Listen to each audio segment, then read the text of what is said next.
Oh my God. Marcus sat alone in his small wooden house, staring at nothing. The clock on the wall showed 11:30 at night. Outside, the wind was cold and angry.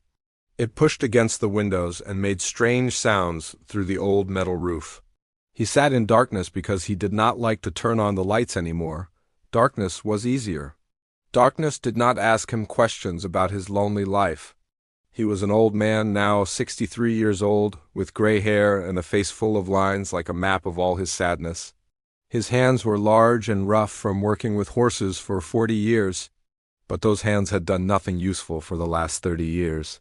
They just sat in his lap, waiting for a purpose they would never find again. Marcus had no family. He had no friends who visited. He had no reason to wake up in the morning or go to sleep at night. Every day was the same. He would wake, eat very little food, walk around his empty ranch, and sit in silence. The silence was his best friend now. It did not disappoint him. It did not leave him. It just stayed, heavy and dark like a blanket made of grief. The reason for this sadness was a horse named Storm. Storm had been the most beautiful horse in 3 counties. She was dark brown, almost black, with a white mark on her nose shaped like a lightning bolt. Marcus had raised her from birth and trained her himself. She was not just a horse to him, she was his daughter, his purpose, his reason to smile. They had ridden together through every season, through thunderstorms and clear mornings, through canyons and open fields. Storm knew Marcus's heart better than any person ever could. Then came the day that changed everything.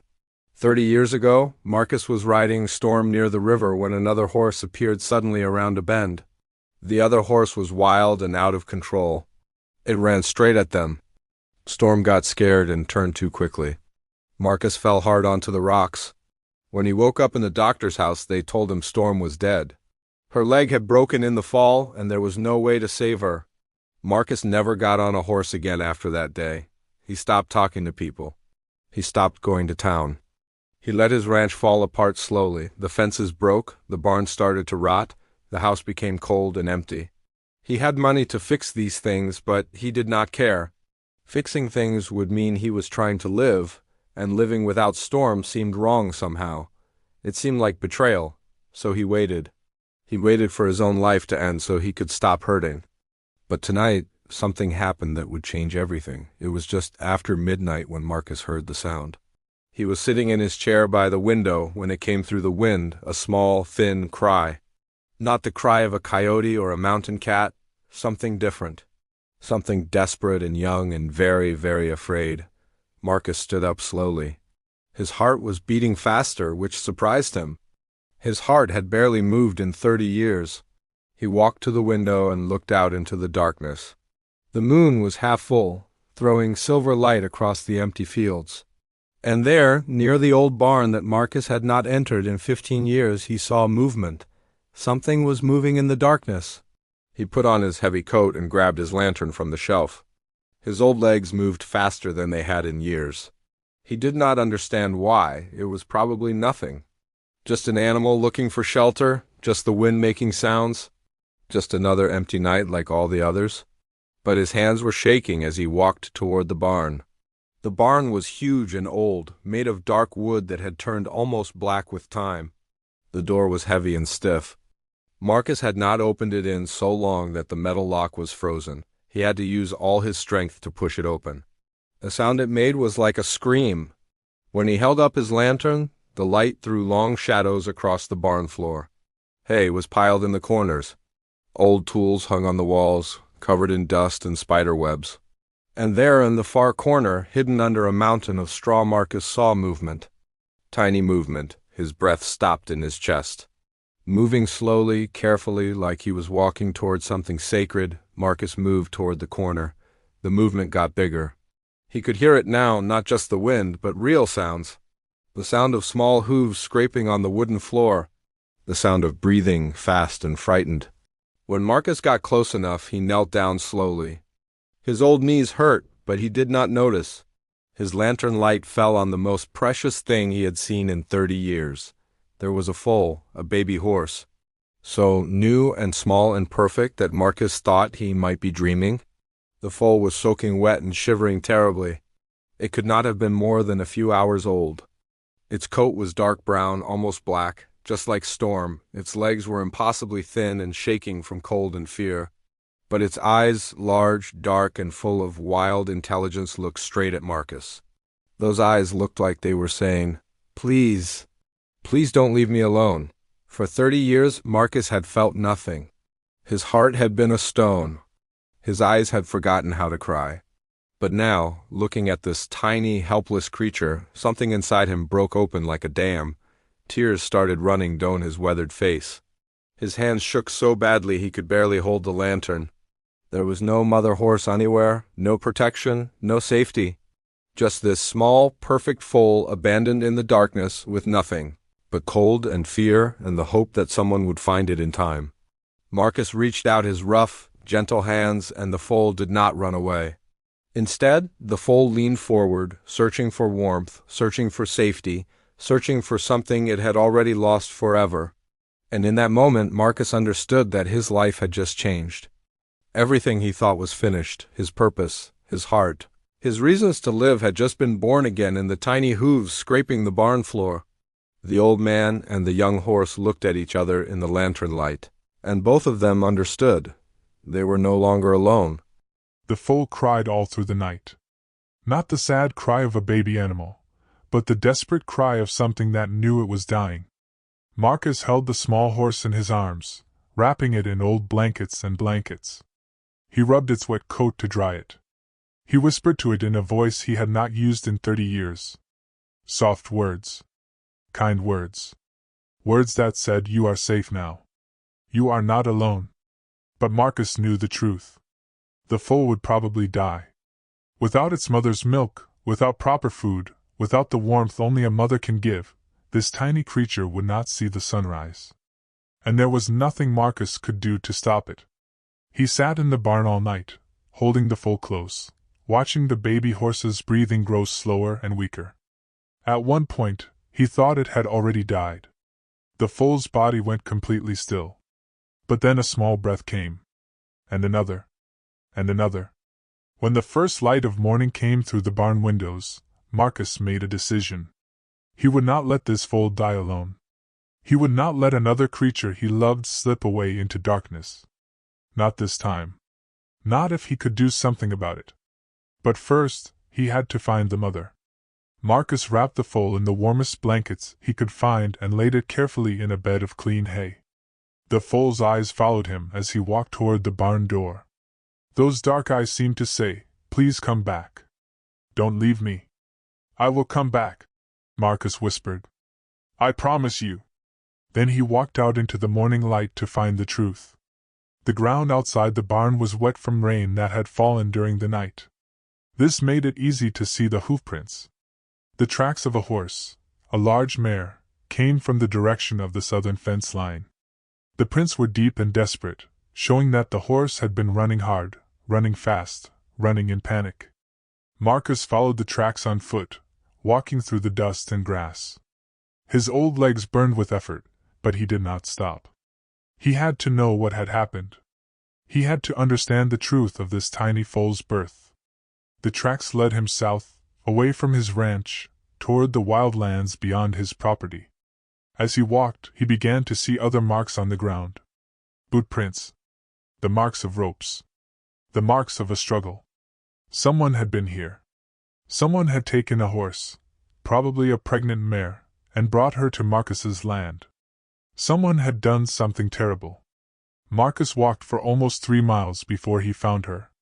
The mare lay in a small gulch, hidden from the road. She was a beautiful horse, light brown, strong, young. Her body was still warm, which meant she had died only hours before.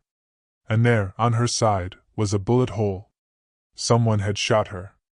Marcus fell to his knees in the dirt next to the dead horse. His hands shook.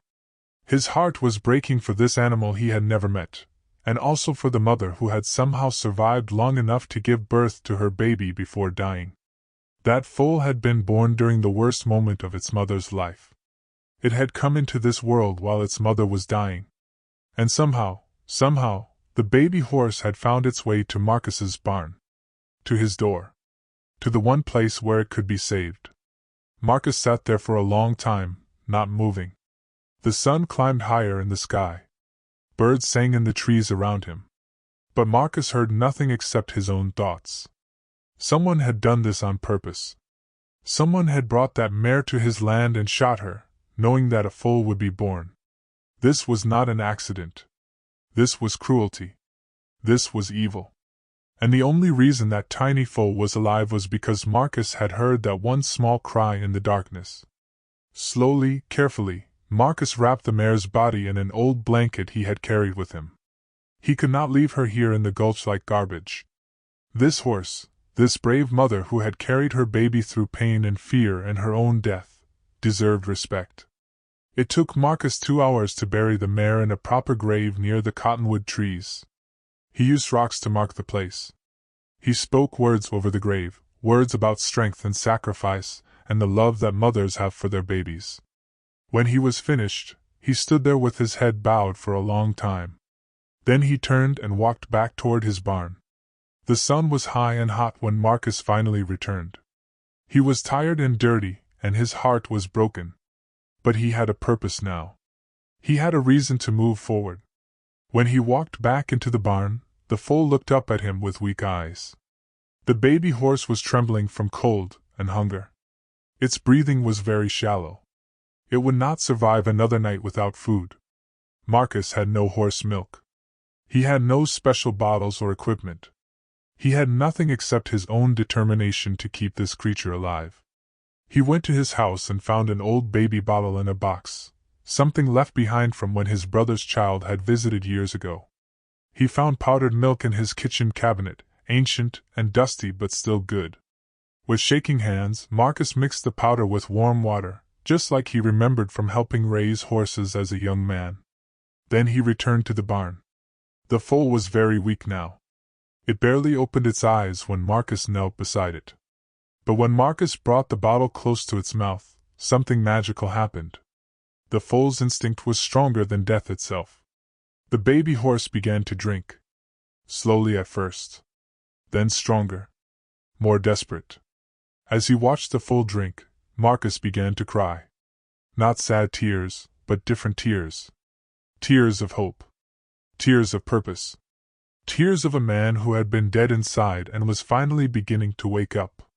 "You are going to live," he whispered to the foal. "I don't know how I will do it, but you are going to live. I promise you that.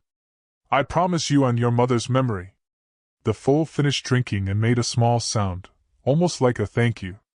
Marcus wrapped the baby horse in blankets again and held it close against his chest, feeling its tiny heartbeat against his own heart. And for the first time in 30 years, Marcus understood something important. Life had given him a second chance. Not for himself, but for this small creature who had lost everything. And he would not waste it. The first week was the hardest week of Marcus's life. And Marcus had lived through 30 years of loneliness and pain. The foal, Marcus had decided to call her Hope, though he knew better than to name something so fragile, would not take the bottle easily. Every time Marcus tried to feed her, she would refuse. She would turn her head away and cry. Not a small cry, but a loud, desperate cry that echoed through the barn and broke Marcus's heart into smaller pieces. Hope was calling for her mother. But her mother was dead in a grave under the cottonwood trees, and no amount of crying would bring her back. Every night, Hope would scream. The sound was terrible, full of pain and confusion and loss. She did not understand why she was alone. She did not understand why the warm body that had carried her was gone. She only knew hunger. She only knew cold. She only knew fear. And Marcus would sit beside her, night after night, holding her small body and trying to comfort her with words. "I know," he would whisper. "I know you are scared. I know you miss your mother. But I am here now. I am here." He would tell Hope stories while she cried. Stories about horses he had known. Stories about running through canyons and fields.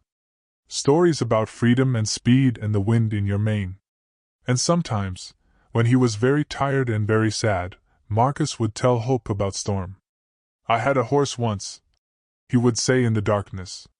"She was the most beautiful horse in the world. Her name was Storm. She was dark like you, dark like the night sky. And I loved her more than I loved anything else in my entire life." Hope would stop crying for a moment, listening to the sound of Marcus's voice. "Storm died a long time ago," Marcus would continue. "And I did not want to live anymore after that. I was so sad that I just wanted to die too.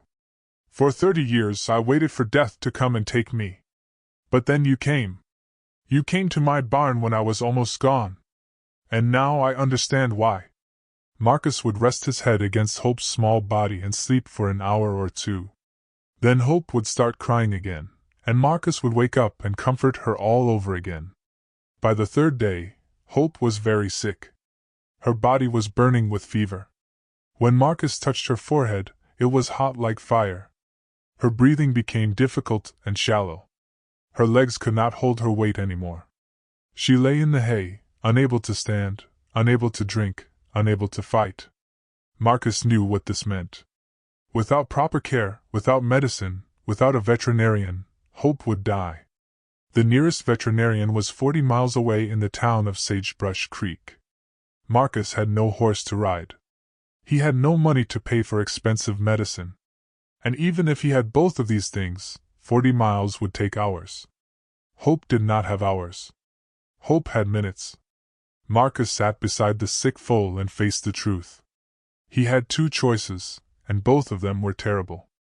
The first choice was to do nothing. Let Hope die naturally. Let her suffering end. It would be merciful. It would be kind.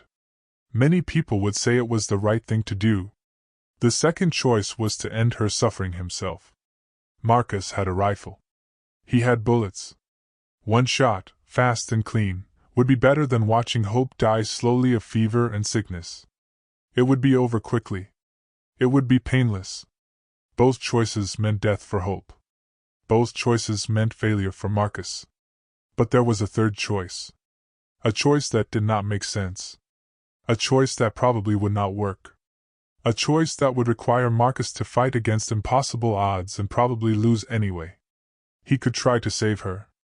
That night Marcus did not sleep. He did not rest.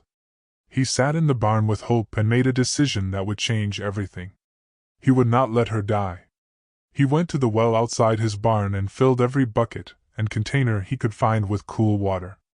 All through the night, he poured that water into Hope's mouth, one careful palm full at a time. He would cup the water in his rough hands and let it drip slowly down Hope's throat. Sometimes she would swallow. Sometimes the water would run down her chin. But Marcus kept doing it, hour after hour, not stopping, not giving up. When Hope's fever seemed to get worse, Marcus would soak cloths in cool water and lay them across her forehead and her neck. He whispered to her. He sang to her, old songs that his own mother had sung to him when he was a child. The songs were off-key and foolish, but Marcus did not care. He sang them with all the love in his broken heart. "Stay with me," he would sing. "Stay with me, little horse. You are stronger than this sickness. You are braver than this pain.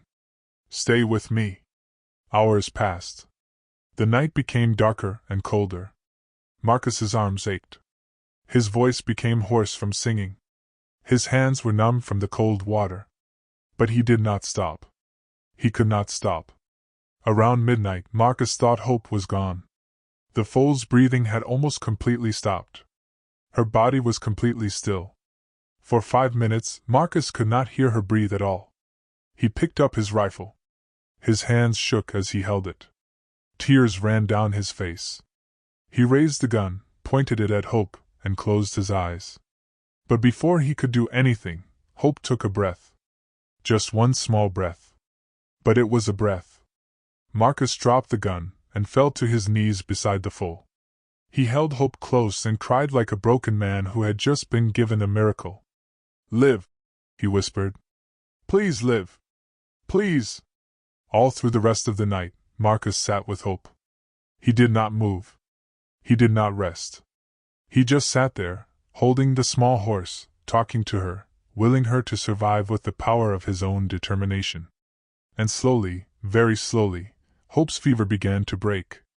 By the time the sun came up, her body was no longer burning. Her breathing had become deeper and stronger. Her eyes, which had been dull and lifeless, began to show light again. When Marcus gave her a bottle of milk that morning, Hope drank it eagerly. She was hungry. She wanted to live. Marcus held the foal and laughed. He laughed the way a man laughs who has just won the most important battle of his life. He laughed because Hope had lived. He laughed because he had fought for something worth fighting for. He laughed because, for the first time in 30 years, he understood what it meant to truly live. Loyalty, real loyalty, is not about what makes sense. It is about the choice you make to stay when you could walk away. It is about fighting for something you love even when the fight seems impossible. And Marcus had just proven that he still had loyalty left in his heart. 3 months passed like pages turning in a book. 3 months of hard work, early mornings, and quiet victories that nobody else could see. Hope grew stronger every single day. Her thin, shaking legs began to fill out with muscle and strength. Her wet, dull coat turned into shining black fur that reflected light like polished stone. Her eyes, which had once been dull with fear and sickness, now sparkled with curiosity and joy. She was becoming a real horse, beautiful and powerful and full of life. And Marcus was becoming a real man again. The transformation was not fast or easy. It happened slowly, one small choice at a time. First, Marcus fixed the barn door. The hinges were rusted and broken, so he spent an entire day cleaning and oiling them until they moved smoothly. When he pushed that door open and it did not scream anymore, he felt like he had accomplished something great. Then he repaired the fence. The wooden boards were rotting and falling down. Animals could wander in and out without protection. Marcus worked for days, pulling out the old boards and nailing new ones in their place. His hands, which had forgotten how to work, remembered their strength. His back, which had bent under the weight of sadness, began to straighten. He cleaned out the barn completely. He removed years of dust and dirt and spider webs. He organized the tools and equipment. He created a clean, safe space for Hope to grow. And as he cleaned, he began to understand something important. Taking care of something else meant you had to take care of yourself too. So Marcus started eating real food again. He cooked meat and vegetables. He drank fresh milk and clean water. He washed his clothes and combed his hair. He looked in the mirror one morning and saw someone different looking back at him. The dead man was gone. Someone was waking up inside the old shell. One day, Marcus realized he had smiled. Just a small smile, but it was real. Hope had done something funny. She had chased a butterfly around the barn, and Marcus had smiled without thinking about it. The smile felt strange on his face, like using a muscle that had been sleeping for 30 years. As Hope grew, she became braver and more curious about the world. She would follow Marcus everywhere he went. When he walked to the house, Hope would walk behind him. When he sat on the porch in the afternoon, Hope would stand beside him, resting her head against his shoulder. They became like one person split into two bodies. Marcus could not imagine his life without the sound of Hope's hooves following him. One morning in the 4th month, Marcus made another big decision. He rode into town for the first time in 10 years. The town of Sagebrush Creek was small and quiet. There were maybe 30 buildings: the general store, the saloon, the church, the blacksmith shop, and some houses scattered around. Marcus knew most of the people who lived there, but they did not know him anymore. To them, he was just a crazy old man who lived alone on the empty ranch at the edge of town. But something had changed. As Marcus walked through the main street, people looked at him differently. They saw his clean clothes. They saw the life in his eyes. They saw a man who was no longer dead inside. "Marcus!" called out Tom, the store owner. "Haven't seen you in years. You look good, man. Real good." Marcus stopped and actually talked to Tom. They discussed the weather and the price of supplies. It was a small conversation, but it meant everything to Marcus. He had not had a real conversation with another person in so long that he had almost forgotten how. At the blacksmith shop, Marcus saw a young girl, maybe 10 years old, standing outside. She was looking sad and lonely, holding a broken rope. "What's wrong?" Marcus asked. "My horse is sick," the girl said. "Papa says we might have to. She could not finish the sentence. But Marcus understood. She was afraid her parents would have to kill her horse because they could not afford to help it. Marcus knelt down to the girl's level. "What's your horse's name?" "Sunset," the girl said. "She's the best horse in the whole world." Marcus looked at this girl and saw himself. He saw every person who had ever loved a horse with their whole heart. He saw the fear of losing that love forever. "Your horse will be okay," Marcus said. "You believe that, right?" The girl nodded slowly. "Belief is the strongest medicine there is," Marcus said. "Believe that your horse will get better, and fight to make it true." He left the girl with his words and walked back to his ranch. That evening, Marcus made an important decision. He would train horses again. He would help people who loved horses. He would use the knowledge he had gained from raising Hope to make a difference in other people's lives. But first, he had to ride Hope. It was a clear afternoon in early summer when Marcus decided the moment had come. Hope was 4 months old now, still young, still learning about the world, but strong and healthy and ready. Marcus had made a small saddle, sized perfectly for a young horse.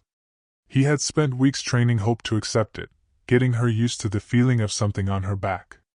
Now, standing in the afternoon light, Marcus prepared to ride her for the first time since Storm had died. His hands shook as he lifted the saddle. His heart was beating fast. What if Hope bucked him off? What if she got scared? What if something went wrong? But Hope did not get scared. She stood completely still as Marcus placed the saddle on her back. She did not move as he tightened the straps. She did not react as he placed his foot in the stirrup.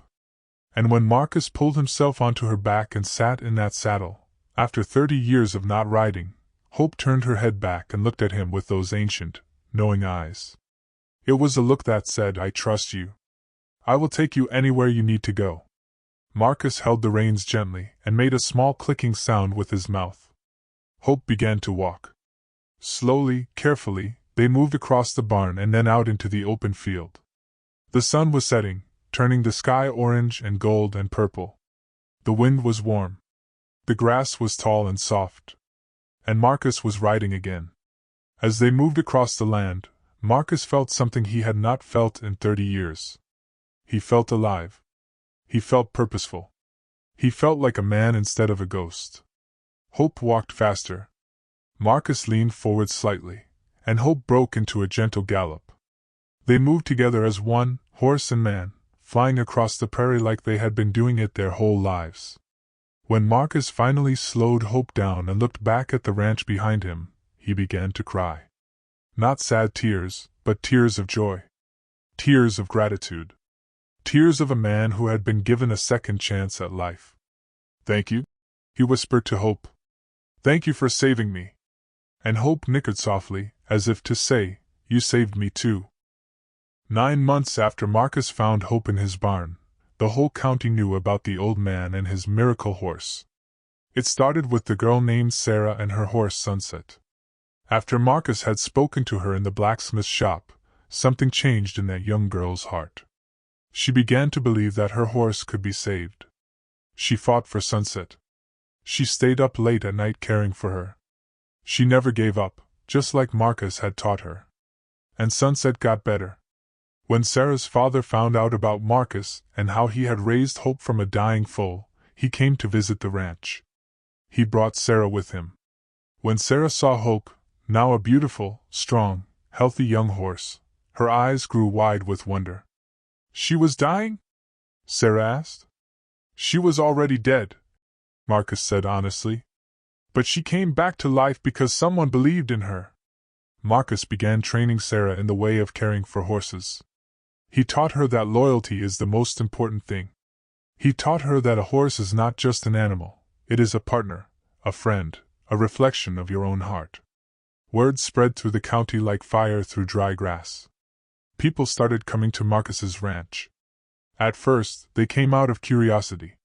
They wanted to see the legendary foal that Marcus had raised. But then they started coming because they needed help. A young boy came with a horse that had been beaten and was afraid of humans. Marcus worked with that horse for weeks, showing him kindness and patience. The horse learned to trust again. A widow came with 2 horses that were starving. Marcus gave her hay and food and taught her how to care for them properly. Within months, her horses were healthy and strong. An old rancher came and asked Marcus to help him train wild horses. Marcus agreed. He showed the rancher that you do not break a horse, you teach it to trust you. You build a partnership based on respect and kindness, not fear and pain. Slowly, Marcus's empty ranch became a place of life and learning. The broken-down barn was repaired and cleaned. The fields were filled with horses, not just Hope, but many others. Young people came to learn from Marcus how to care for horses properly. They learned that the connection between a human and a horse is sacred and powerful. Marcus started to smile every day. His gray face became less lined. His heart, which had been dead for 30 years, was alive again and beating strong. But the most important relationship was always between Marcus and Hope. As Hope grew, she became more beautiful and more special. Her black coat shined like midnight sky. Her eyes held that ancient intelligence that had first captured Marcus's heart. She was fast and strong, but also gentle and kind. She had inherited from her mother a brave spirit, and from Marcus she had learned loyalty and love. 1 year after Marcus found Hope, he entered her in a horse competition in the nearby town of Silver Canyon. He did not expect to win. He just wanted to show people what was possible when a horse was raised with love instead of cruelty. The competition was the biggest event in the county. Hundreds of people came to watch. There were horses from fancy ranches, horses trained by professional trainers, horses that cost thousands of dollars. And then there was Hope, a horse that had been born to a dead mother and raised by an old man in a barn. When Marcus rode Hope into the ring, the crowd fell silent. They saw something different about this horse. They saw that she was not just fast or strong. They saw that she moved with purpose. They saw that there was love between the horse and the rider. Marcus did not pull on Hope's reins hard. He did not kick her or force her to go faster. He just sat on her back and she ran. She ran because she wanted to run with him. She ran because they were partners. She ran because she understood that they were proving something important to the world. Hope won the competition. But more important than winning, Hope showed the world what was possible. She showed that a horse raised with kindness and loyalty would fight for you. She showed that a human and a horse could be more than master and animal. They could be partners, friends, family.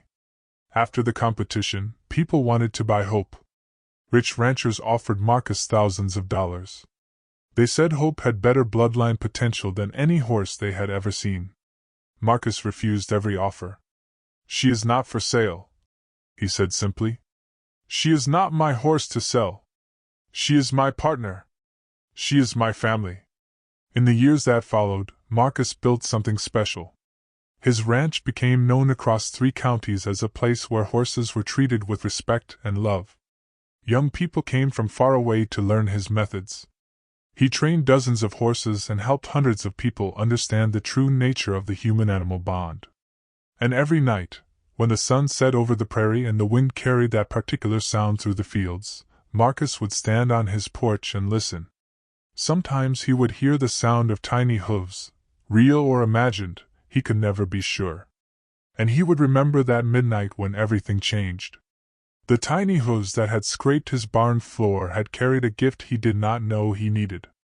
That fragile foal had not just survived, it had transformed an entire ranch and an entire man. Marcus never forgot the day he buried Hope's mother under the cottonwood trees. Every year on that day, he would ride Hope to the grave and they would stand there together in silence. It was their way of honoring the sacrifice that had made Hope's life possible. By the time Marcus was 70 years old, Hope was a grown horse, 10 years old, wise and beautiful and legendary. Together they had helped save dozens of horses.